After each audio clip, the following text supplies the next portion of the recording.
what we do, the job we do.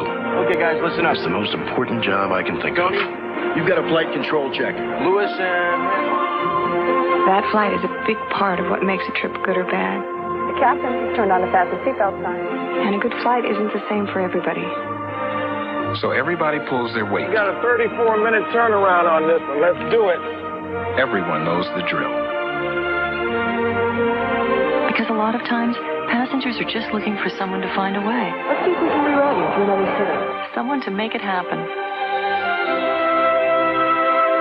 One airline has over 80,000 people who understand what it takes to be something special. Good morning, ladies and gentlemen. I'd like to welcome you aboard American Airlines. Our flight this morning to the East Coast should be a smooth one. We'll be flying at an altitude of 33,000 feet.